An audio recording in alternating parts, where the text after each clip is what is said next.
এই প্রবাসে বাবা মাকে ছেড়ে ৪টা বছর ঈদ কাটালাম।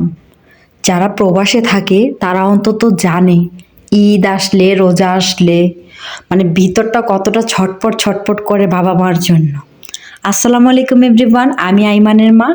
আমার চ্যানেল থেকে তোমাদের সবাইকে স্বাগতম। আমি আজকে নিয়ে এসেছি একটা ব্লগ, সুন্দর একটা ব্লগ। সেটা হচ্ছে আমরা আজকে গিয়েছিলাম হচ্ছে মার্কেট করতে।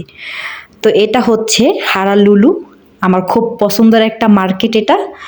এই লুলুতে আমি সবসময় মার্কেট করি বা আমার অনেক পছন্দের একটা জায়গা।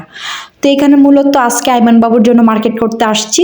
তো এখানে ঘুরে ঘুরে দেখতেছি কোনটা ভালো লাগে, কি নেওয়া যায়। তো এখানে একটা খেলার সিস্টেম ছিল, সেখানে আইমান বাবু খেলতে বসে পড়েছে। এখানে কয়েন দিয়ে হচ্ছে এটাকে খেলে। তো এখানে আইমান বাবু খেলা করছে বাবুদের সাথে। তো এখানে তারপর আইমান বাবুর জন্য একটা শেরওয়ানি দেখতেছি, ভাবতেছি এটা নিব কিনা। কারণ হচ্ছে এই দেশে ঈদ বা ঈদের দিন পর্যন্তই, এমন কোথাও নাই যাওয়ার মতো শেরওয়ানি পরে। তাই একটু কনফিউজ ছিলাম যে নিব কিনা। এখানে কত সুন্দর করে দেখো সাজিয়ে রেখেছে স্যাম্পলগুলো। তো এখানে হচ্ছে আইমান বাবুর মামা টুকটুক করে হাঁটতেছে আর আমরা এখানে ঘুরে ঘুরে দেখতেছি। রোজা আসলে সৌদি আরবে মার্কেটগুলো কি খুবই সুন্দর করে সাজায়, দেখো কত সুন্দর লাগছে।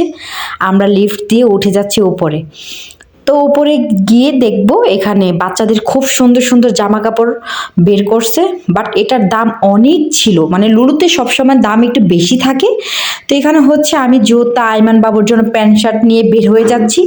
আর এখানে হচ্ছে লুলুর সামনে মার্কেটে ঢোকার সাথেই হচ্ছে এখানে বসে আড্ডা দেওয়ার মতো একটা জায়গা, একটা ছোট্ট ঘরের মতো করেছে।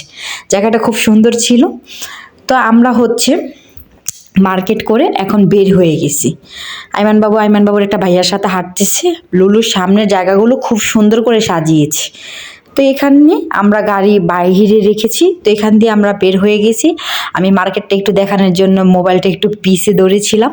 তো এখানে হচ্ছে বের হয়ে গেছি। দেখো সৌদি আরবে রোজা আসলে কত সুন্দর করে সাজায় রাস্তাঘাট, মানে দেখলেই মনটা ভরে যায়।